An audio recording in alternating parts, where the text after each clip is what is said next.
শুরু করছি অ্যাঞ্জেলিনা গল্পে ১৭তম পর্ব। লেখিকা ফারহানা নিঝু। তুমি আমার সাথে যাবে তিতলি? নওফেলের কথা শুনে চমকে ওঠে তিতলি। নওফেল সেই মানুষটা যাকে ভীষণ ভালোবাসে তিতলি। তার এই দুঃখী ভরা জীবন, এই মানুষটা একমাত্র আপন। ছোট থেকেই তো মা নেই, আর বাবা থেকেও বাবা নয়। নয়তো নিজের মেয়েকে কেউ বিক্রি করে ফেলতে চায়? ওই যে তার বাবা এতগুলো টাকা নিয়ে এসেছে, এগুলো তার মূল্য ছিল। তিতলি পালিয়ে এসেছে নওফলের কাছে। নিশ্চয় এতক্ষণে তার বাবা খুঁজছে তাকে। আমাকে নিয়ে চলো নওফেল, আমি আর এখানে থাকতে চাই না। আব্বু আমাকে পেলে জবাই করে ফেলবে। নওফেল হাত মুঠো করে ধরে তিতলির। মেয়েটা অত্যন্ত সহজ সোজা। তুমি চিন্তা করো না তিতলি, আমরা আজকে রাতেই যাব। এই শহরে আর কখনো পা রাখবো না। গাড়িটা আপন ছন্দে ছুটে চলেছে। রংপুরের সবুজ গাছপালা, ফসলের মাঠ, গায়ের হাওয়া গন্ধ যেন ধীরে ধীরে পিছিয়ে পড়েছে। সামনে শুধু ঢাকার ব্যবস্থা ঢাকার ব্যস্ততার ডাক। সন্ধ্যা ৬টা ছুঁই ছুঁই। আকাশের রঙে লেপ্টে আছে মৃদু কমলা, তার সঙ্গে পথের দুধারে জ্বলে উঠতে থাকা আলো। তিতলির চোখে পাতা বারবার নুয়ে আসছে, যেন ক্লান্তির হাওয়াটা তাকে আলতো করে জড়িয়ে ধরেছে। মাথাটা ভারী লাগছে অসহ্য রকম। সবে লেবু শরবত খেয়েছে, নভেল জোর করে ধরিয়ে দিয়েছিল। ক্লান্তির ঢেউ মিশ্রিত কণ্ঠে বলে, নভেল আমার ভীষণ ভার লাগছে, মাথাটা ভীষণ ভার লাগছে। নভেল স্টিয়ারিং সামলাতে সামলাতে চোখের কোণে এক ঝলক তাকালো। তার কণ্ঠটা অদ্ভুত নরম ও আশ্বাসবাণী হয়ে উঠল। তুমি ঘুমাও তিতলি, আরেকটু হলেই পৌঁছে যাব। তুমি ঘুমাও, পৌঁছালে আমি নিজেই তোমাকে ডেকে দেব। তার কথার ভরসায় তিতলির চোখ ধীরে ধীরে বন্ধ হয়ে আসে। গাড়ির ভেতর নীরবতা নেমে আসে, শুধু ইঞ্জিনের ঘূর্ণন আর জানালার বাইরে ছুটে। মুখের ওপর ঠান্ডা পানির ছটা পড়তেই তিতলি শিউরে উঠলে। ধরপড় করে উঠে বসতেই বুঝলো এটা তার পরিচিত কোনো জায়গা নয়। চোখ দুটো বিস্ফোরিত হয়ে গেল ভয়ে। চারপাশে লালচে আলো, ঘনীভূত সস্তা সুগন্ধি, আর অদ্ভুত এক ঘোরের গন্ধ। সে যেন নিজের দেহটাই চিনতে পারছে না আগে ভাগে। সামনে দাঁড়িয়ে আছে দুটো টলটলে চোখের লোক, পাশে আরো কয়েকজন নারী অর্ধনগ্ন, নোংরা পোশাকে মোড়া, ক্লান্ত মুখে ছাপ। তিতলির কণ্ঠ কেঁপে উঠল। আমি কোথায়? আমি এখানে কিভাবে এলাম? একটা লোক ঠোঁট বাঁকিয়ে বিকৃত হাসি হাসলো, যেন তিতলির ভয়টাকে গিলে খাচ্ছে। লাল ঘরে এনেছি তোমাকে মামুনি। মুহূর্তেই তিতলির বুকটা জমে গেল। সে ধীরে ধীরে উঠে দাঁড়ালো, পা যেন কাঁপছে ভয়ে, মাথা ঝিমঝিম করছে। আপনারা কারা? আমাকে এখানে কেন এনেছেন? নভেল, নভেল কোথায়? এবার আরেকটা লোক হো হো করে হেসে উঠল। এগিয়ে এসে তার গালে আঙুল ছুঁয়ে ঘিনঘিনে কণ্ঠে বলল, তোমার নভেলই তো তোমাকে এখানে বিক্রি করে গেছে, টাকা নিয়ে উধাও হয়েছে। এখন থেকে তুই আমাদের মাল। তিতলি চিৎকার করে লাল ঘরের বাতাস কেঁপে উঠল। না, না, আপনারা মিথ্যে বলছেন, ছুবেন না আমাকে। নভেল কোথায়? নভেল? হঠাৎ প্রথম লোকটা ঝাঁপিয়ে এসে এক চড়ে তার মুখ ঘুরিয়ে দিল। তিতলি চোখে পানি আসতে লোকটা দাঁত বের করে বলল, চুপ শালি, তোকে আমরা কিনে এনেছি। আজ থেকে তুই একটা পণ্য, একটা স্ল্যাট মাত্র। তিতলি দম বন্ধ করে কান্নায় ভেঙে পড়ল। নভেল তাকে ঠকিয়েছে। জ্বর কেটে হলেও ন্যান্সির শরীরটা এখনো দুর্বল, যেন ভিতরে ভিতর কোথাও ব্যথা রয়ে গেছে। ভোর থেকে সে পুরো বাড়িটা তন্ন করে খুঁজছে, কোথাও নেই আফ্রিদ। এই সব চক্করে ন্যান্সি ভুলে বসেছে সেই আংটি আর হুডি ছেঁড়া অংশের কথা। জামা কাপড়ের বদলে নিয়েছিল তো রাতে, সেগুলো বোধহয় ওই জিন্স প্যান্টেই রয়েছে। আফ্রিদ গত 2 দিন সে ন্যান্সির জন্য পাগলের মতো ছুটেছে, খাবার খাইয়ে দিয়েছে, চোখ বুঝলে কপালে হাত রেখে থেকেছে। কিন্তু আজ আজ আফ্রিদ কোথায় গেল? আজ সকালের ব্রেকফাস্টের টেবিলটাও ছিল ফাঁকা। তার প্রিয় গ্রিন টির মগটা স্পর্শহীন পড়েছিল জায়গা মতোই। এই ভর সন্ধ্যাবেলায় বাগানের দোলনায় চুপচাপ বসে আছে ন্যান্সি। দোলনা সামান্য তুলছে, হাওয়াকে যেমন তার মন দোলায় তেমনই নিবিড়, ধীর ও ক্লান্ত এক ছন্দে। এলোমেলো চুলগুলো বাতাসে উড়ে গিয়ে বারবার তার গাল ছুঁয়ে যাচ্ছে। মুখটা কেমন ফ্যাকাশে, চোখ দুটো বসে গেছে জ্বরে। গত 2 দিন কটকটে রাত কাটানোর ক্লান্তিতে পুরো বাগানের নীরবতা তাকে আরো নিঃসঙ্গ করে তুলেছে। ন্যান্সির বুকের ভেতর থেকে একটা দীর্ঘ নিঃশ্বাস বেরিয়ে এলো। ফাইনালি একটা জায়গায় পেয়ে গেল, তাই তো? কল্পনার কটাক্ষ করা কথাগুলো কর্ণস্পর্শ করতেই উঠে দাঁড়ালো ন্যান্সি। মানে? কল্পনা তাচ্ছিলের হাসি টেনে বলল, এই যে তোমার পরিবার মারা গেল, এখন তো তুমি পার্মানেন্টলি এখানে থাকবে, এই এহসান মঞ্জিলে। ন্যান্সি বুঝতে পারছে না এই মহিলার সমস্যা কোথায়। সে যত ভালো ব্যবহার করতে চায় তাতে যেন এই মহিলা আরো বেশি পেয়ে বসে। তোমার কি মনে হয় ইলহাম, আফ্রিদি হোসেন তোমাকে ভালোবাসে? উফ, মোটেও না। ন্যান্সি এবেলায় রাগ লাগলো প্রচুর। কি বলতে চান আপনি? কল্পনা হিসিয়ে বলল, তুমি যদি মনে করে থাকো আফ্রিদ ভাইয়া তোমাকে ভালোবাসে তাহলে ভুল। আফ্রিদ হোসেন তোমাকে তোমাদের মতো মেয়েকে জাস্ট ইউজ করে। এই যে তোমার রূপ ব্রিটিশদের মতো দেখতে, কিছুদিন পর খায়েশ মিটিয়ে গেলে এমনিই ছেড়ে দেবে। ন্যান্সি তর্জনী তুলে কিছু বলতে গিয়েও বলো না, সত্যি তো আফ্রিদ তো শুধু তার কাছে আসতে চায়, তাকে কাছে পেয়ে গেলে আর কি থাকে। তার মতো সাধারণ মেয়েকে কেন ভালোবাসবে? বুকের ভেতর ক্রমশ ভার হয়ে আসছে ন্যান্সির, কষ্ট হচ্ছে হঠাৎ। সবে বাড়িতে ফিরেছে আফ্রিদ, তার কিছু ইম্পর্টেন্ট মিটিং ছিল। রুমে ফিরতেই দেখলো ব্যালকনিতে দাঁড়িয়ে আছে ন্যান্সি। আফ্রিদ ওপরে স্যুটটা খুলে ফেললো, এখন শুধু ব্লেজার আর সফেদ রঙা শার্টটা পরনে। শরীর খারাপ করছে আঞ্জু? আফ্রিদ এগিয়ে এসে ন্যান্সির কপালে হাত ছোঁয়ায়। ন্যান্সি ক্ষেপে ওঠে, ধাক্কা দিয়ে সরিয়ে দিল আফ্রিদকে। একরাশ ক্ষোভ ঢেলে বলল, ছুবেন না আপনি আমাকে, একদম কাছে আসবেন না। আফ্রিদ কপাল কুঞ্চন করে তাকালো ন্যান্সির দিকে। কি হয়েছে তোর, এত রেগে যাচ্ছিস কেন? ন্যান্সি ক্রমশ ফুঁসছে। কল্পনার বলা প্রতিটি বাক্য তার মস্তিষ্ক জুড়ে রাজ করছে। আপনি অত্যন্ত খারাপ একটা মানুষ, খুব খুব বাজে, সবসময় আমাকে ছোঁয়ার ধান্দায় থাকেন। আফ্রিদ বিরক্ত হলো ন্যান্সির কথায়। এমনিতেই সে আজ ভীষণ ক্লান্ত। গত 2টো রাত ঘুমাতে পারেনি এই মেয়ের জন্য, পুরো রাত জেগে থেকেছে। কপালে আঙুল ঘেঁষে বলে, এবারে তুই বাড়াবাড়ি করছিস, কি উল্টাপাল্টা বলছিস, মাথা ঠিক আছে? ন্যান্সি এক পর্যায়ে চেঁচিয়ে উঠল, হ্যাঁ, ঠিক নেই আমার মাথা, আমার মাথা খারাপ হয়ে গেছে, যা বলছি সত্যি বলছি।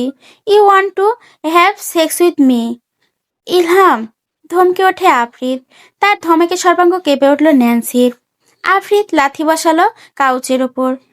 পুরুষ্ঠ রাগ মাথায় চড়ে বসেছে। এই তুই কিসের বাল আমার, হ্যাঁ, কিসের সেক্স?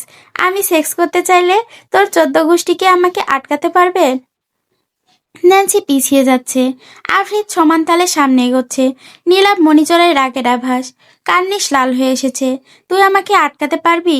আমি সেক্স করতে চাইলে এতদিন অপেক্ষা করতে না, আর না তোকে টাইম দিতাম। প্রথম দিনে তুই আমার নিজের হতি। ন্যান্সি একই তালে চেঁচিয়ে উঠল, ভদ্রভাবে কথা বলুন, আপনার মতো মানুষ এগুলো ছাড়া আর কি পারেন? আফ্রিদ তাচ্ছিলের হাসি টেনে বলল, অ্যাকচুয়ালি ইউ আর রাইট, আমার এটা করাই উচিত। চল সেক্স করি, আমি দেখবো তুই আমাকে কিভাবে আটকাস। ন্যান্সি চমকালো।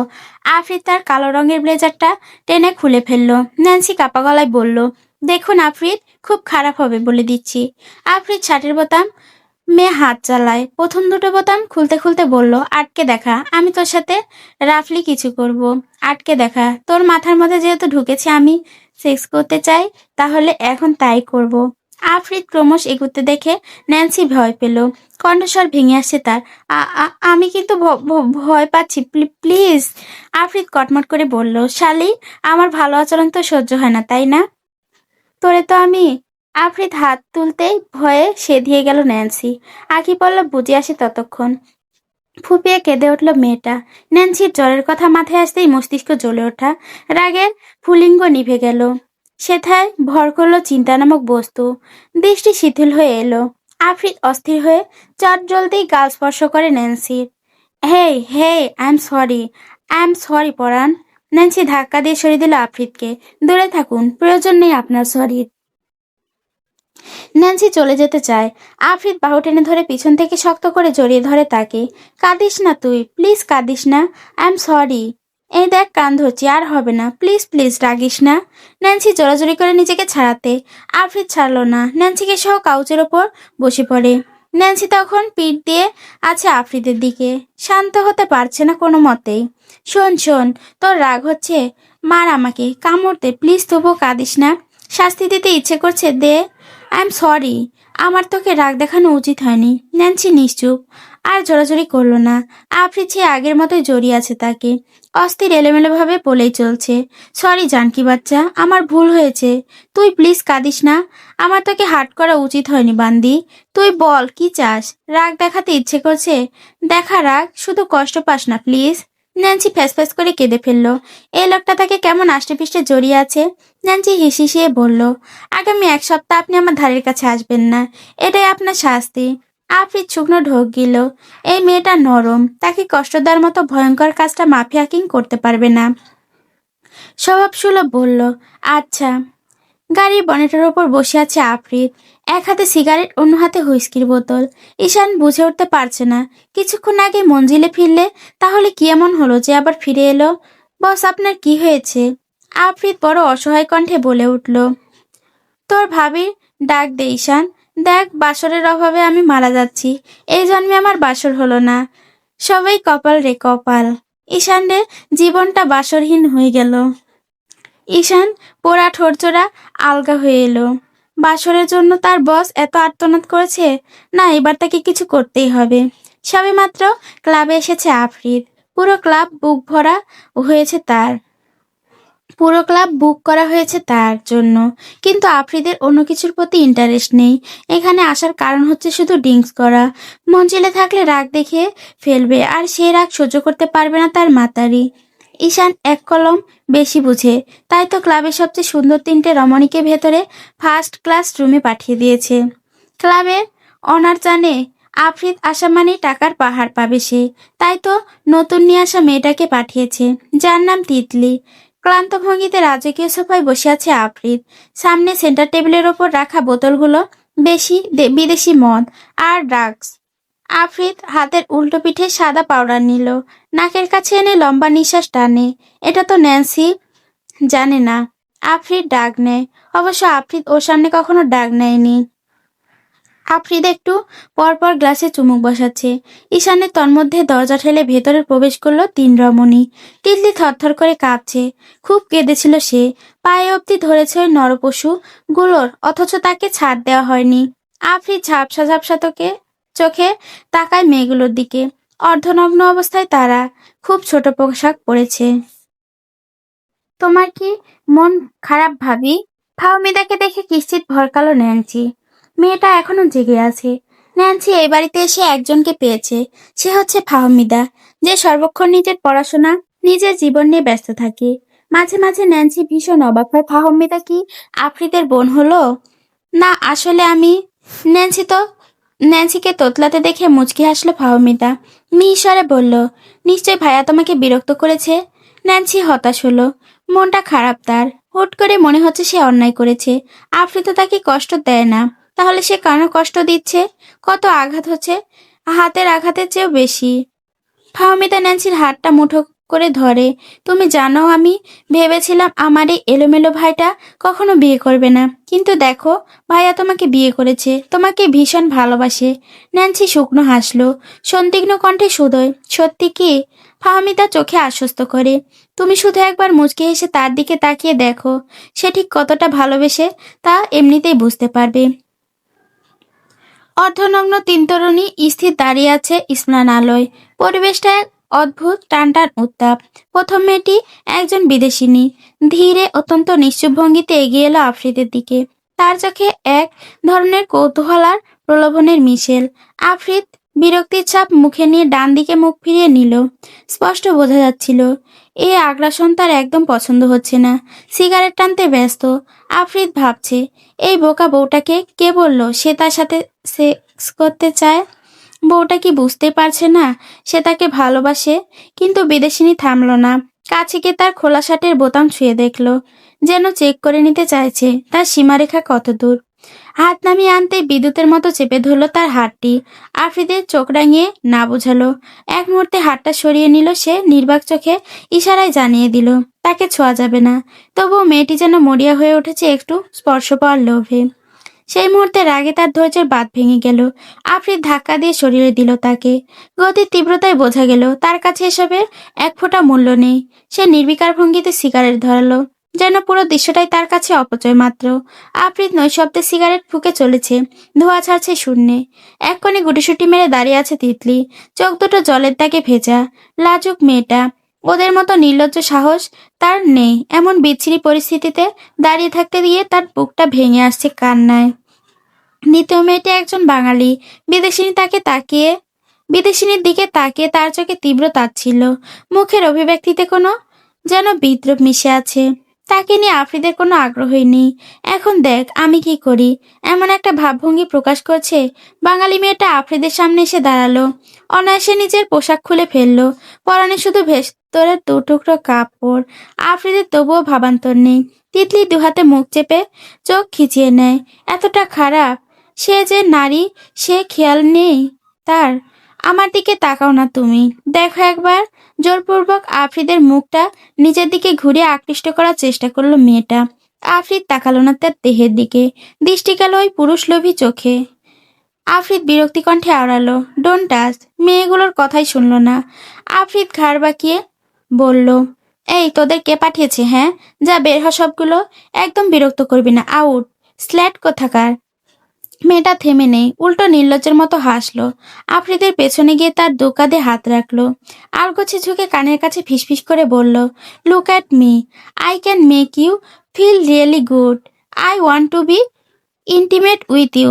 মেয়েটা নরম বক্ষভাজ আফ্রিদের কাঁধে স্পর্শ করতে বিদ্যুৎ বেগে উঠে দাঁড়ালো সে। দেহের রক্ত টকবক করে ফুটছে যেন। কষিয়ে একটা থাপ্পড় বসালো তার গালে, ছিটকে গিয়ে পড়লো মেয়েটা। বিদেশিনী আর তিতলি দুজনেই আটকে ওঠে। আফ্রিদ মেয়েটার চুল খামচে ধরে, রুষ্ট কণ্ঠে আওড়ালো, you beast, how dare you touch me? Touch করলি কেন? আফ্রিদ চুল ছেড়ে লাথি দিয়ে মেয়েটাকে নিচে ফেলে দিল, গলায় পা দিয়ে চেপে ধরে। মেয়েটা ঝটপট করে ওঠে, অমন দানবীয় পায়ে নিচে পড়ে। I have no interest in slide like you.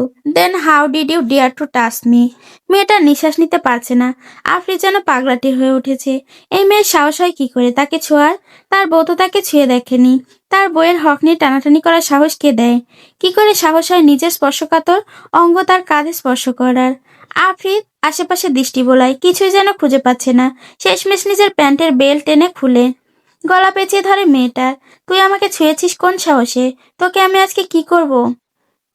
Afrid উন্মাদ হয়, জুতো গুজে রাখা ছোট ছুরিটা বের করে আনে, সাহসা বুক বরাবর টান দেয়। গল গল করে রক্ত বেরিয়ে এলো। আফ্রিদ মেয়েটার বক্ষস্থল কেটে ছিন্ন ভিন্ন করে ফেললো, রক্তে ছিটে ফোটা মুখশ্রী জুড়ে। বিদেশি মেয়েটা জ্ঞান হারিয়ে লুটিয়ে পড়ে। তিতলি বিস্মিত নয়নে তাকালো। আফ্রিদ চেঁচিয়ে উঠল, আমি আমার বউ ছাড়া কার স্পর্শ সহ্য করতে পারি না। তোর সাহস হলো কি করে আমাকে ছোঁয়ার? আফ্রিদ কুপিয়ে কুপিয়ে হত্যা করলো সেই লোভনীয় রমণীকে। আফ্রিদ উঠে দাঁড়ালো, আবারও এগিয়ে গিয়ে টেবিলের দিকে। এক মুহূর্ত কাউকে সে খুন করেছে তা যেন তার কাছে দুধ ভাত ছিল। সিগারেটে টান দিয়ে তাকালো তিতলির দিকে। তিতলি ডুকরে কেঁদে উঠল, এই বের হ, যা যা বের হ, নয়তো তোকে শেষ করতে 2 মিনিট লাগবে। তিতলি বহু কষ্টে এক ফোঁটা সাহস সঞ্চয় করে বলল, ভাইয়া আমাকে নিয়ে যাবেন এখান থেকে প্লিজ। আফ্রিদ যেন শুনেও শুনল না, ঘুরে দাঁড়ালো বেরোনোর জন্য। তিতলি দিক বিদিক না পেয়ে হামলে পড়ে তার পায়ের কাছে, পা জড়িয়ে ধরে কাঁদতে কাঁদতে বলল, দয়া করুন, আমি তো একটা মেয়ে, আপনার স্ত্রীও একটা মেয়ে, আমাকে এখান থেকে বের করুন। আফ্রিদ তপ্ত নিঃশ্বাস ছেড়ে বলল, নিজেকে আমার পবিত্র নারীর সাথে তুলনা করা বন্ধ কর, ছাড় আমায়। এখানে আসার আগে ভাবা উচিত ছিল। তিতলি দুঃখে কেঁদে ফেলল, আমাকে জোর করে নিয়ে আসা হয়েছে, দয়া করুন, আমাকে শুধু এখান থেকে বের করে নিয়ে যান। এই তুই কি ছাড়বি আমার পা, না হলে লাথি খাবি? তিতলি তবুও ছাড়ে না, আরো বেশি আষ্টে পিষ্টে ধরে। প্লিজ প্লিজ আমাকে এখান থেকে বের করুন। আফ্রিদ বিরক্তি কণ্ঠে বলল, এখানে যারা আসে নিজের ইচ্ছায় আসে, ছাড় আমাকে। তিতলি ফুপিয়ে কেঁদে উঠল, আমি নিজের ইচ্ছায় আসিনি, আমাকে ঠকানো হয়েছে, প্লিজ ভাইয়া। চুপ, একদম ভাইয়া ডাকবি না। ভাইয়া থেকে ছাইয়া বানানোর ধান্দা থাকলে মাথা থেকে বের কর। এই এই কেউ আসবে না বলে দিচ্ছি, নয়তো মার খাবে। ঈশানের কথা তোয়াক্কা না করে একটা মেয়ে এগিয়ে এসে আষ্টেপৃষ্টে জড়িয়ে ধরে তাকে। তার খিল্লি উড়িয়ে বলল, চুপ বেটা, তোমার কাজই হচ্ছে আমাদের সাথে লুতুপুতু করা। ঈশান মেয়েটাকে ধাক্কা দিয়ে সরিয়ে বলল, তবা তবা, আমার না হব তোকে কেলানি দেবে রে লুচ্চা মহিলা। সর বলছি। বন্ধ রুমে অর্ধনগ্ন 5টা মেয়ে রয়েছে, সকলের চোখে মুখে উপচে পড়া লালসা। ঈশানের আত্মা কেঁপে উঠল এই মেয়েগুলোকে দেখে। বস বস, আমার মান সম্মান এই মেয়েগুলো লুটে নিবে। ওরে আমার বালপাকনার তাল গাছ, এতক্ষণে মনে পড়লো তোর ইজ্জত লুটে নিবে। তাহলে তুই কোন সাহসে ওই মেয়েকে পাঠিয়েছিস? আমার বইয়ের ধন সম্পদ লুটিয়ে দিতে। ঈশানকে 5টা মেয়ের সাথে একই রুমে আটকে দিয়েছে আফ্রিদ হোসেন। ঈশান তো সব দুঃস্বপ্নেও ভাবতে পারেনি এমন কিছু হবে। বস, আমি তো আপনার হেল্প করেছিলাম, আপনি তো বাসরের জন্য মারা যাচ্ছিলেন। আফ্রিদ রাগে অজ্ঞান করে উঠেছে। ওরে মাঙ্গের নাতি, আমি তোরে বলছি মেয়ে নিয়ে আয়, আনলে তো তোর ভাবিরে আনতি সবার চাওড়া। ঈশান কি সত্যি ভুল করলো? ইতিমধ্যে অশ্লীল পোশাক পরা মেয়েগুলো হামলে পড়েছে ঈশানের ওপর। ঈশান এক প্রকার চেঁচিয়ে উঠল, বস, আমার নাও হবো ওটার কথা ভেবে অন্তত বাঁচিয়ে নিন। আমি আর ভুল করব না, খোদার কসম। আফ্রিদ মাত্রাতিরিক্ত বিরক্ত। দরজাটা খুলে দিতে ঈশান হন্তদন্ত হয়ে ছুটে বাইরে এলো। এ যাত্রায় তার ইজ্জত লুটতে লুটতে বেঁচে গেছে। আফ্রিদ নাক ঘষে ড্রাগসের প্রভাব এখনো যায়নি। আফ্রিদের আদেশস্বরূপ আওড়ালো, একটা বাড়ি ঠিক কর, একটা মেয়েকে রাখতে হবে। ঈশান চক্ষুদায় সুচালো হয়ে এলো। ও, তাহলে আপনি নতুন একজন নারী নিয়ে আলাদা থাকবেন ভাবছেন? আগে বলবেন তো। সফাটে একটা চাটি বসালো আফ্রিদ ঈশানের মাথায়। বলো, তুই আমার ডান হাত হলি কিভাবে? তোর তো বা হাত হওয়া উচিত ছিল। পাছা ধোয়ার কাজে আসতি পাছা ধোয়ার কাজে আসতি, বুদ্ধি বলতে কিছু নেই। ঈশান নাকমুখ কুঁচকে নিল, মনে মনে বমি বমি ঢং করে। কিন্তু আপনি তো বললেন। আফ্রিদ চোখ রাঙায়। ঈশানকে আরেকটা প্রশ্ন করারও সাহস করলো না। ঈশান বুঝে উঠতে পারছে না কাকে রাখার জন্য বাড়ির ব্যবস্থা করবে আফ্রিদ। ভোরের প্রথম আলোটা যেন আঙুল ছুঁয়ে ছুঁয়ে পৃথিবীকে জাগিয়ে তুলেছে। কমলা রঙা কোমল আভা নিঃশব্দে ছড়িয়ে পড়েছে চারিদিক, যেন আকাশের কোল থেকে উবে আসা এক মৃদু সোনালি হাসি। ধীরে ধীরে সকাল এগিয়ে আসছে। রাতের চাদর সরে গিয়ে দিনের উষ্ণতা যেন নিঃশব্দে মঞ্চে উঠেছে। দূরে কোথাও পাখিরা ডাকছে। ভেজা মাটির ওপর প্রথম রোদ পড়েছে, ছাড়িয়ে দিচ্ছে অপার্থিব সৌন্দর্য। ন্যান্সি পুরো রাত ঘুমাতে পারেনি। কোনো যেন অপরাধবোধ হচ্ছিল কেন যেন অপরাধবোধ হচ্ছিল। সে আফ্রিদের সঙ্গে খুব খারাপ আচরণ করেছে।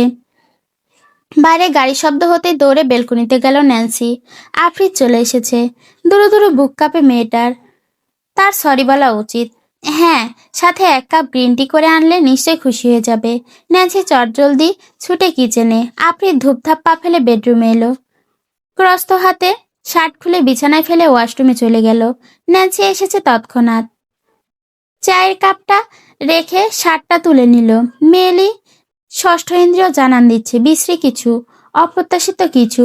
এই শার্টে রক্ত লেগে আছে, অদ্ভুত মেয়েলি সুগন্ধি। ন্যান্সির মস্তিষ্ক তরাক করে চলে উঠল। পকেট হাতড়ে বেরিয়ে এলো অনাকাঙ্ক্ষিত কিছু প্যাকেট। সহসা ছুঁড়ে ফেলে টেনে দিল সহসা ছুঁড়ে মেরে টেনে নিল আফ্রিদ। বেরিয়ে এসেছে ইতিমধ্যে।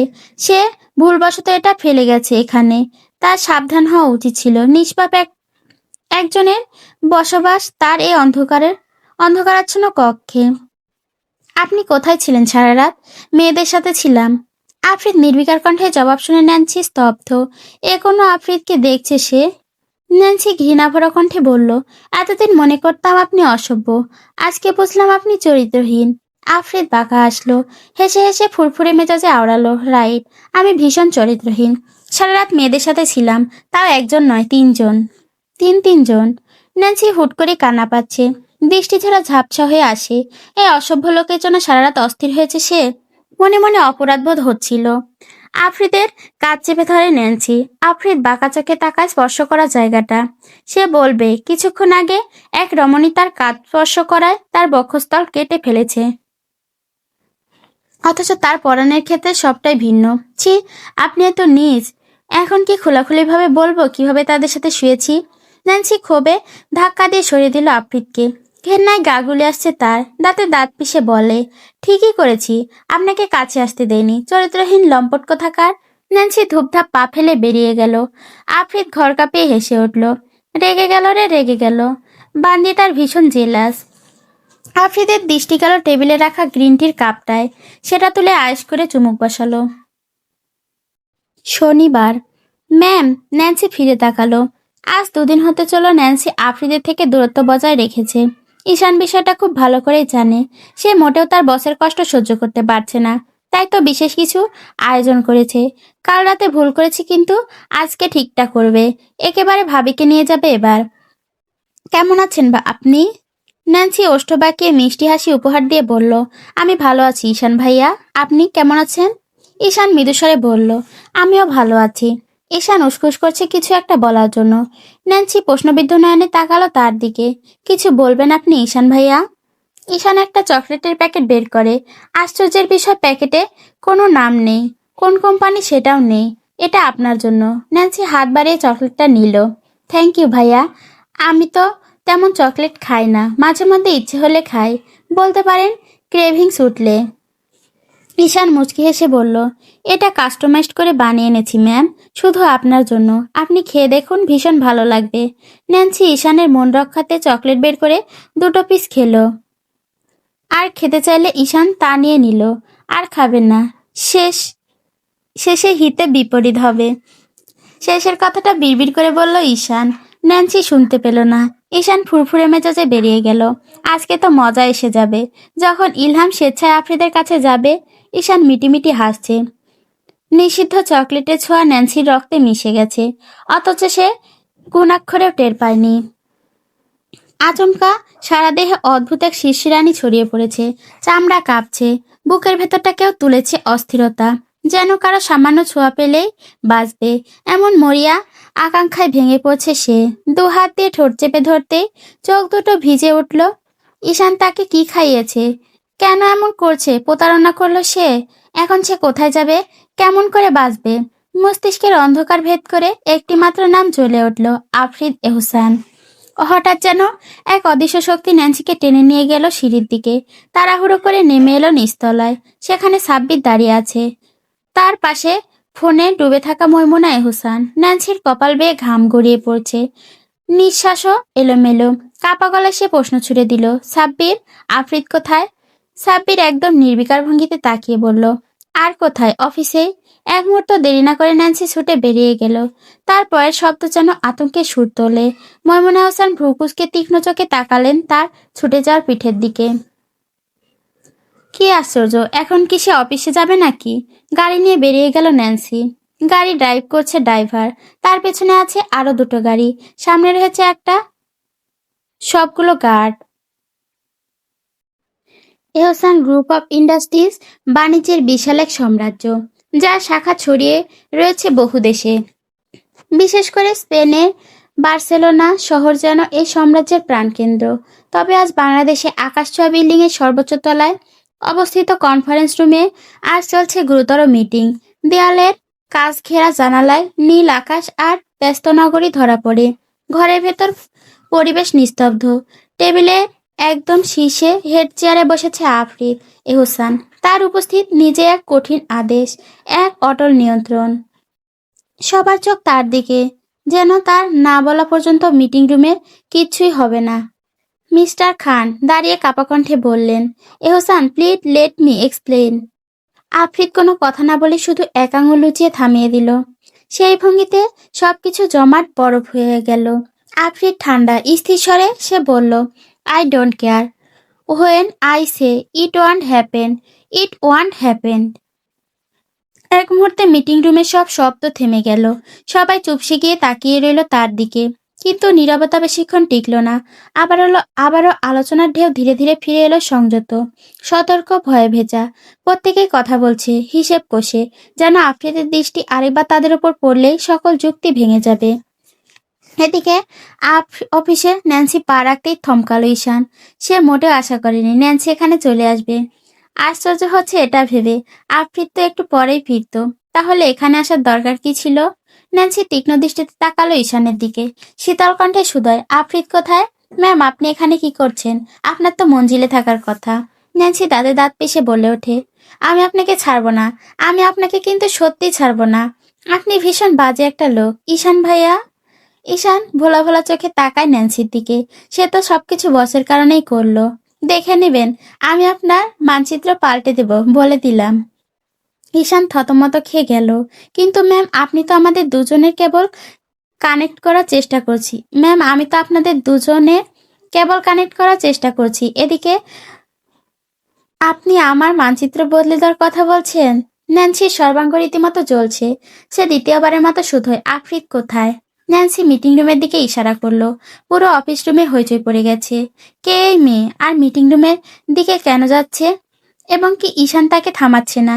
মিটিং রুমের কাছে এসে কাচের গ্লাস টেনে ভেতরে চড়ুই পাখির ন্যায় উকি দিল ন্যান্সি।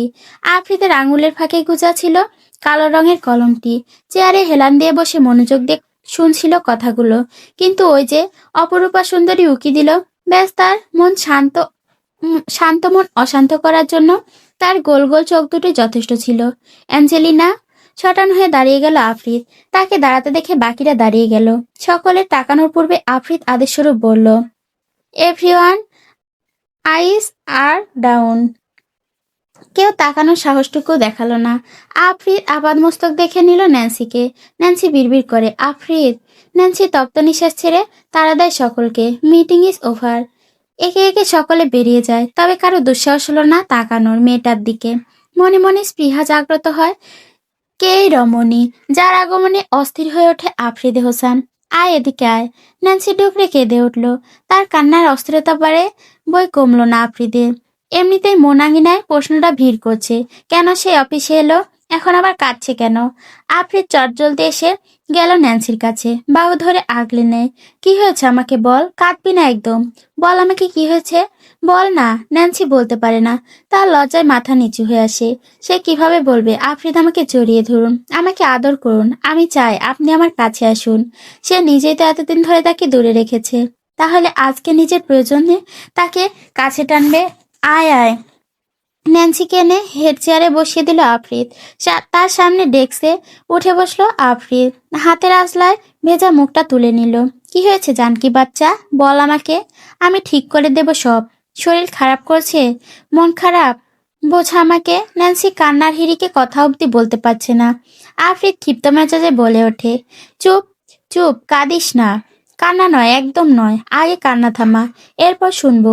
থামতে বললাম তো। ন্যান্সি ফুপিয়ে ফুপিয়ে বলল, ঈশান ভাইয়া, ঈশান ভাইয়া আমাকে। আফ্রিদ শক্ত করে চোখ বুজে নিল, হাত দুটো মুষ্টিবদ্ধ করে রাগে। কি করেছই ব্লাডিটা, আমাকে বল, আমি ওকে মেরে ফেলবো। ন্যান্সি ঠোঁট কামড়ে কেঁদে ফেলল। ঈশান ভাইয়া আমাকে, উনি আমাকে কি সব খাইয়ে দিয়েছেন, মিথ্যে বলে। আমার ভীষণ অস্থির লাগছে, আমি না বোঝাতে পারছি না। উনি ইচ্ছে করে এমন করেছে, আমার ভালো লাগছে না। আবারও ডুকরে কেঁদে উঠল ন্যান্সি। ন্যান্সি আফ্রিদের কবজি খামচে ধরে আছে। এক মুহূর্তের জন্য থামলো আফ্রিদ। শুকনো ঠোঁট জোড়া ভিজে নিল আলতো করে। নীলাদ্রি জোড়া, নীলাক্ষী জোড়া ছোট হয়ে এলো। ধূর্ত মস্তিষ্কে ধরে ফেললো বিষয়টা। ন্যান্সি কম্পিত হাত দুটো শক্ত করে মুঠোয় নিয়ে এলো। হেই, তাকাই দিকে, লুক অ্যাট মি পরাণ। এই সামান্য বিষয়ে কাঁদছিস তুই, আমি আছি না। ন্যান্সি বাচ্চাদের মতো ঠোঁট ফুলিয়ে আছে। আজ প্রথমবার নিজেকে অসহায় লাগছে। ঈশান তার সরলতার সুযোগ নিলে ভাবে, কাল পর্যন্ত যাকে বলেছে এক সপ্তাহ কাছাকাছি না আসতে, আজকে তার কাছে ছুটে এসেছে সে। কই আছেন আপনি? আমি কিছু কথা কিভাবে বলবো আপনাকে? আমি বলতে পারছি না আমার কি হচ্ছে। আপনারা সবাই আমার সাথে যা ইচ্ছা তাই করছেন, ভালো লাগছে না আমার। একবার আপনি, আরেকবার ঈশান ভাইয়া, আপনারা সবাই মিলে শেষ করে দিচ্ছেন। আফ্রিদ শুকনো হাসে, গালে ছুঁয়ে চলেছে অনবরত, গালটা ছুঁয়ে চলেছে অনবরত। স্টপ ক্রাইং, আমি আছি তো, আর একবার কাঁদলে খুব খারাপ হবে। ন্যান্সির রাগ কমলো না। কই আছে আফ্রিদ? তাকে তো একটিবারও কাছে টানছে না। দৃষ্টি গেল টেবিলের ওপর রাখা গ্লাসের দিকে। পানির গ্লাস তুলে সবটুকু পানি আফ্রিদের মুখের ওপর ছুঁড়ে ফেলল ন্যান্সি। ভিজে গেল আফ্রিদে হোসেন। এই ভয়ঙ্কর কাণ্ডখানা যদি অন্য কেউ করতো তাহলে তাকে নিঃশেষ করতে 2 মিনিট লাগতো না তার। অথচ এ বেলায় চওড়া হাসলো। কোথায় আছেন আপনি? আপনি আমাকে কাছে টানছেন না তো। আফ্রিদ ন্যান্সির বাহু টেনে দাঁড় করালো। উফ, আমি অস্থিরতা দূর করে দেব। আফ্রিদ ন্যান্সিকে দাঁড় করালো, আলগোছে নিয়ে গিয়ে থাই গ্লাসের দেয়ালের সাথে দাঁড় করায়। ন্যান্সি আফ্রিদের কলার চেপে ধরে নিজের দিকে ফিরিয়ে বলে, আফ্রিদ শুনুন না, আমি আপনাকে চাই। আফ্রিদ প্রশস্ত হেসে বলল, আসবো, 2 মিনিট দে আমাকে। আন আফ্রিদ ন্যান্সিকে ছেড়ে বেরিয়ে এলো। ঈশানকে ডাকলো। রক্তচক্ষুচোরা দেখে আত্মা কেঁপে উঠল ঈশানের। এতক্ষণ নিশ্চয় সব বলে দিয়েছে ইলহাম। বস ডাকছিলেন? আফরিদ হিম ধারানো গলায় বলে, ইয়ারফোন নিয়ে আয় এক্ষুনি। ঈশান এক প্রকার দৌড়ে ইয়ারফোন নিয়ে এলো। বস, ইয়ারফোন দিয়ে কি করবেন? আফরিদ মেজাজ এমনিতে ঈশানের ওপর চটে আছে। ঈশান ঠোঁট টিপে হেসে বলল, ও বুঝেছি, আপনার দুষ্টু কথা যেন ম্যাম শুনতে না পায়, তাই ইয়ারফোন লাগিয়ে দিবেন, তাই তো? আফরিদ মেজাজ হারালো, দাঁত কটমট করে বলল, ঈশান। ঈশান শক্তপোক্ত দেহ কম্পিত হলো। তোর পিছনে লাগাবো এই ইয়ারফোন। আমাকে বেরোতে দে শুধু। ঈশান ফাঁকা ঢোক গিলল। আফরিদ আবারও কেবিনে ঢুকে গেল। ভেতরে থেকে লক করে দিল। রিমোট নিয়ে আলো নিভিয়ে দিল। ন্যান্সির কাছে ফেরত এলো। ন্যান্সির বুকের ভেতর ধরাস ধরাস করছে। অসহায় কণ্ঠে বলে ওঠে, আপনি আমাকে নিয়ে মজা করবেন তাই না? আমি জানি আপনি আমাকে নিয়ে মজা করবেন। আমি স্বেচ্ছায় এসেছি বলে আপনি আমাকে নিয়ে মজা করবেন। কত কি বলবেন? আফরিদ ইয়ারফোনে কেবল কানেক্ট করতে করতে বলল, উফ, মোটেও না, একদমই মজা করব না। ইয়ারফোনটা কানে গুঁজে একটা গান ছেড়ে দিল। ন্যান্সি অসহায় হয়ে পড়ে, আপনি কেন শুনছেন না আমার কথা? কেন ইয়ারফোন লাগাচ্ছেন? শুনুন না। আফরিদ নিজের গলার দিকে ইশারা করে, মুখ ঘোষ, আদর করি, পরে কান্নাকাটি করিস না। ন্যান্সি ক্রোধ ভঙ্গিতে মুখ গুজে আফরিদের গলদেশে। আফরিদ দ্বিতীয়বারের মতো জিজ্ঞেস করলো, পরে কাঁদবি না কিন্তু? আফরিদকে শক্ত করে জড়িয়ে ধরে আছে ন্যান্সি। আমি না বলা পর্যন্ত মুখ বের করবি না, ঠিক আছে? ন্যান্সি প্রত্যুত্তর করলো না। আফরিদ একটুখানি বেসামাল হয়, শুধুমাত্র ন্যান্সির জন্য। ন্যান্সি অমনি আফরিদের গলায় মুখ গুজে আসে, হাত দুটো তার চুলে আঁকড়ে ধরে। আফরিদের বলিষ্ঠ হাত দুটো স্পর্শকাতর জায়গায় ছুঁয়ে যায়। মেয়েধীন মসৃণ উদরে রেখে টেনের নিচে অগ্রসর হয়। ন্যান্সি অস্ফুট স্বরে গোঙাতে লাগলো। তা শুনল না আফরিদ। কানে যে ইয়ারফোন লাগানো। ন্যান্সি অস্থির ভঙ্গিতে আফরিদের গলদেশে ব্রাইট করলো। দুর্বল শরীর ছেড়ে দিতেই তাকে পাশ কোলে তুলে নিল আফরিদ, শুয়ে দিল টেবিলের ওপর লম্বা করে। আফরিদকে গলা জড়িয়ে ধরে ন্যান্সি ব্যথাতুর কণ্ঠে বলে ওঠে, আমি আপনাকে চাইছি, আপনি শুনছেন না কেন?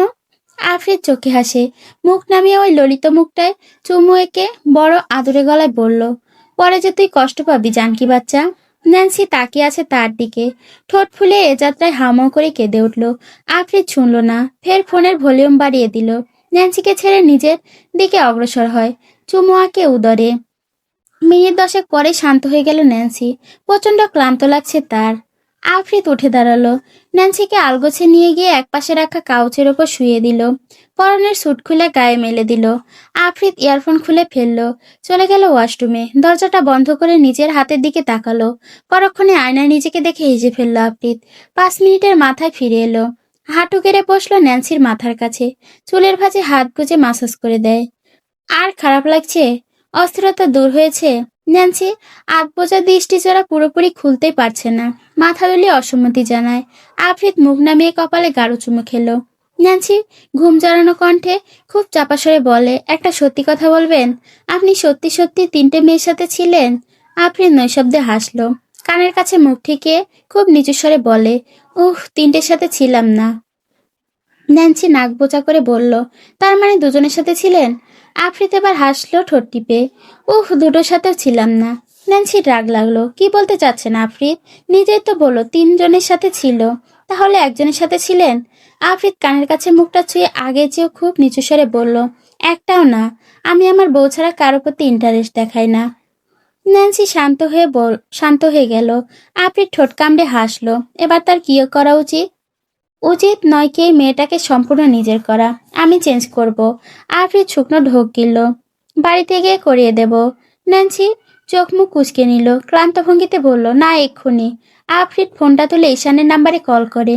ঈশানের হাত পা কাঁপছে, এবারে কি হবে? আফরিদ নিশ্চয় বেরিয়ে এসে ঠাস ঠাস করে গুলি করে দেবে। Hello boss. ওরে মাঙ্গের নাতি, অফিসের সবাইকে দ্রুত যেতে বল, আর তুই নিজে থুবড়া নিয়ে বের হ, না হলে তোর পিছনে আসলে বাস দেব। ঈশান ত্বরান্বিতভাবে জবাব দেয়, এক্ষুনি করছি। আর শোন, ড্রাইভার লাগবে না, শুধু গাড়ি রেখে যা। ঈশান ফোন কাটতে গিয়েও কাটলো না, উল্টো উদ্ভট প্রশ্ন ছুড়ে দিল, বস, কেবল আর পোর্টের কি কানেক্ট হয়েছে? মিটিমিটি হাসছে ঈশান। আফ্রিদের গা শুদ্ধ জ্বলে উঠল। যাওরা রে, তুই রেডি থাক, তোর কেবল কিভাবে বাঁচাবি এবার আমি দেখব। ঈশান আর এক প্রকার চেঁচিয়ে উঠল, কিন্তু বস, আমি তো মুখের ওপর ফোনটা কেটে দিল আফরিদ। ঈশান পড়ল বিপাকে। এখন তার জন্য কি অপেক্ষা করছে একমাত্র আফরিদ জানে। সে তো কেবল আর পোর্টে কানেক্ট করতে চাইছিল, এদিকে তার কেবল যে বিপদে পড়ে গেল। পরের বার সকাল 7টা ছুঁই ছুঁই ঘুমন্ত ন্যান্সি জেগে উঠেছে। কাল দুপুর থেকে ঘুমিয়েছে। ডক্টর এসে একবার দেখে গেছে তাকে, অতঃপর একটা ইঞ্জেকশন দিয়ে গেছে, সাথে কিছু ওষুধ। সেই ওষুধ সাইড ইফেক্ট হওয়ায় পুরোটা রাত ঘুমিয়েছে। ঘুম থেকে উঠে জুতোর খাপে পা গলিয়ে উঠে দাঁড়ালো ন্যান্সি। কণ্ঠনালী কাঁপছে তার। নিশ্চয় এখন আফরিদ অনেকগুলো কথা শুনিয়ে দেবে। তাচ্ছিল্য করে বলবে, বান্দি, তুই নিজে থেকে আমার কাছে এসেছিস, অথচ নিজেই বলেছিলি 1 সপ্তাহ তোর কাছাকাছি না ঘেঁষি। ন্যান্সি এবেলায় কান্না পেল। ঈশানকে বিশ্বাস করে ঠকলো। আরেকবার আসুক, তখন মুখ ঝামটা দিয়ে বলবে, আপনি ভীষণ খারাপ ঈশান ভাইয়া, আপনি আসলে একটা বিশ্বাসঘাতক। স্টাডি রুমে বসে ফাইল চেক করছে আফরিদ। ন্যান্সি ফ্রেশ হয়ে উকি দিল। কি করছে সেটা জানতে উৎসুক সে। আফরিদ লম্বা নিঃশ্বাস টানলো। মিঠা মিঠা ঘ্রাণ নাসারন্ধে প্রবেশ করতেই চওড়া হাসলো। ভেতরে আয়, তাড়াতাড়ি কথা আছে। ন্যান্সি অপরাধীর ন্যায় মাথা নুয়ে ভেতরে প্রবেশ করলো, কিন্তু এগোনোর সাহস পায় না। কেমন অস্বস্তি লাগছে। ন্যান্সি ফের পেকে গেল। না, এখানে আসা উচিত হয়নি, এক্ষুনি যাওয়া প্রয়োজন। তার নিজের ওপরে ঘেন্না লাগছে ন্যান্সির, যার জন্য পিছু ফিরতে আফরিদ বলে ওঠে, কাম কাম কাম, কথা আছে বললাম না। আফরিদ ন্যান্সিকে এনে বসালো সোফায়। তার পায়ের কাছে হাঁটু গেড়ে বসলো আফরিদ। আফরিদ কিছু বলার আগে ন্যান্সি বলতে শুরু করলো, আমি আসলে খুবই দুঃখিত, আমি চাইনি ওই সব। লিসেন, আমি বলি তুই শোন। তুই আমার কাছে এসেছিস, এটা তোর করা উচিত। না করলে থাপ্পড় দিতাম। আমার কাছে তোর কি? তুই আমার ওয়াইফ, তোর সবকিছু দায়িত্ব আমার। আমার কাছে আসবি না। তোর কার কাছে যাবি তুই? কোনো তোর কোনো নতুন ভাতার আছে নাকি? আর হ্যাঁ, আমি চাইনি এর বেশি কিছু হোক তোর এই অবস্থায়, তাই নিজেকে লিমিটে থেকেছি। তারপরে আই এম সরি পরাণ, আমি ওইটুকু না করলে তুই কষ্ট পেতি। ন্যান্সি ভীতু চোখে তাকায় তার দিকে। আফরিদ শুকনো হেসে বলল, তোর রাইট আছে আমার কাছে চাওয়ার। আই নো ঈশান ভুল করেছে, ওই মা জন্য তার কষ্ট হয়েছে। ওরে তো পরে দেখছি। আর তুই এটা নিয়ে একটু ভাববি না। আমি ওয়ার্নিং দিচ্ছি, এটা নর্মাল বিষয়। তোর মনে হচ্ছে আমি তোকে নিয়ে মজা করব, তাই তো? আই নো দ্যাট তোর একটা গিল্টি ফিল হচ্ছে, বাট ট্রাস্ট মি, আমি তোর অসহায় নিয়ে এটা মোটেও করব না। তুই রিল্যাক্স থাক, একদম আগের মতো। ঝগড়া কর, রাগারাগি কর। ইলহাম ন্যান্সি অ্যাঞ্জেলিনা তুই আমার বাঘিনী। ন্যান্সি সামান্য নড়ে চড়ে বসলো। মুগ্ধ নয়নে তাকালো আফরিদের দিকে। এই প্রথম ভেতরে এক অজানা অনুভূতি কাজ করছে আফরিদকে নিয়ে। মেয়েটা দোনামোনা করে শুধোয়, আপনি ইয়ারফোন কেন নিয়েছিলেন? আফরিদ ন্যান্সির কানের কাছে মুখ নিয়ে নেশাতুর কণ্ঠে বলে, আমি আমার বইয়ের দুষ্টু মোয়ানিং শুনতে চাইনি, না হলে দুর্ঘটনা ঘটিয়ে ফেলতাম।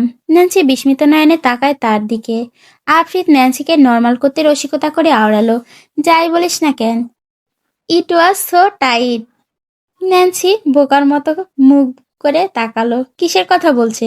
আফরিদ গলা খাকিয়ে দিয়ে মিয়ে যাওয়া গলায় বলল, আই মিন তোর কোমরের বেল্ট। আফরিদ উঠে দাঁড়ালো, স্টাডি রুম ছেড়ে বেরোনোর জন্য পা বাড়ায়।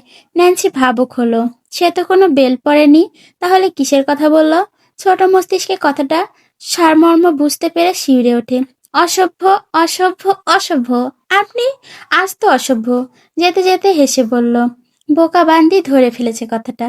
Is truth Anju baby, it was so tight. Nancy নিজে হেসে ফেলল আজকে। আফরিদের প্রতি তীব্র অনুভূতি কাজ করছে। উফ, লোকটা মন্দ নয়। তাকে ভালোবেসে তবে কি ন্যান্সি এক পা এগোনো প্রয়োজন? পরক্ষণে লজ্জায় বিবর্ণ হয় মুখোশটি। অনুভূতি তোলপাড়ে ঠোঁটের কোণে ফুটে ওঠে লাজুক হাসি। কিশোরী মনে প্রথম অনুভূতি বলে কথা। প্রেমের দোলা লাগলো বুঝি। প্লেসমেন্টের রুমে রয়েছে আলিয়াস। এলোমেলো চুলগুলোতে হাত বোলাতে ব্যস্ত। মাঝে মধ্যে বাধা হচ্ছে শিকলটা। আলোর অভাবে ঘরটা যেন আরো সংকুচিত হয়ে এসেছে। রুম জুড়ে রক্তের বিদঘুটো গন্ধ। কোনোভাবে মানব জীবনে স্বাভাবিক গন্ধ হতে পারে না। দেয়াল জুড়ে ছায়ার টানাটানি। মেঝের ওপর ছড়িয়ে থাকা অজানা কিছু অবশিষ্টাংশ, যা না চাইতেও চোখে পড়ে যায়। তবুও মন সেগুলোর দিকে তাকাতে সাহস পায় না। এক কোণে আলিয়াস দাঁড়িয়ে আছে, তার মুখের কোণে বিকৃত এক হাসি। মাঝে মধ্যে জিভের ডগা ঠোঁট ছুঁয়ে যাচ্ছে, ঠিক যেন কোনো নিষিদ্ধ স্বাদের স্মৃতি তাকে এখনো তাড়িয়ে বেড়াচ্ছে মানুষের হাড়গুলো। তার চোখ দুটো অস্বাভাবিক উজ্জ্বল, এমন উজ্জ্বলতা যা মানুষকে দেখা যায় না। তার একদম সামনের চোয়ালে পা তুলে বসে আছে আফ্রিদি হোসেন। চেয়ারটা কড়মড় করে উঠল যখন সে সামান্য ঝুঁকে সামনে এগোয়। তার কণ্ঠ ঠান্ডা অথচ ছুরির মতো ধারালো। স্বাদটা ভালো লেগেছে তাই না? মানুষের মাংস বলে কথা। আলিয়াসের কাঁধে এক অচিন শক্তির ঢেউ দেখা দিল। সে ধীরে ধীরে মাথা ঘুরিয়ে তাকালো আফ্রিদের দিকে, চোখ দুটো নিভে আসা অগ্নিকুণ্ডের মতো। তুই যদি জানতিস মানুষের মাংস যে ঠিক কতটা সুস্বাদু। আলিয়াস হাসল, হাসিটা বজায় রেখে বলল, কাউকে ঠিকঠাক ভাবে গ্রাস করার আনন্দটা কতটা গভীর, কতটা স্বাদ। আফ্রিদ এবার ঠোঁটে এক ঠান্ডা হাসি টেনে নিল। সে পা নামিয়ে দুই হাত একসাথে চেপে ধরল। মনে হলো সে একবার সত্যিকারের লড়াইয়ের মঞ্চে নামবে, যেমন নিজের পরিবারকে করেছিল। তাই তো ওদের খেতে দারুণ লেগেছিল। কক্ষে নিস্তব্ধতা মুহূর্তেই বিষাদ হয়ে উঠল। আলিয়াস মাথা টেনে পেছনে নিল, তারপর অদ্ভুত এক দমকা হাসি ভেঙে বলল, হ্যাঁ, আমার মেয়েটার মাংস খুব সুস্বাদু ছিল। ওর নরম হাতের আঙুলগুলো যখন চিবিয়ে খাচ্ছিলাম তখন কি যে দারুণ অনুভূতি হয়েছিল। আমি ওকেও খাবো, তোকেও খাবো, সবাইকে খাবো। আফ্রিদ গা দুলিয়ে হেসে উঠল, উঠে দাঁড়ালো। তৎক্ষণাৎ আলিয়াস বলে ওঠে, তাকে কেন নিয়ে এলি? আফ্রিদ এক পল আলিয়াসকে দেখে মুচকি হেসে গুনগুন করে বলল, মায়াবী চোখে কি মায়া, যেন গোধূলি আবির মাখা, কি নেশা ছড়ালে, কি মায়ায় জড়ালে, কি নেশা ছড়ালে, কি মায়ায় জড়ালে। আজকের পর্বটা তোমাদের কাছে কেমন লেগেছে প্লিজ কমেন্ট করে জানিও। আল্লাহ হাফেজ।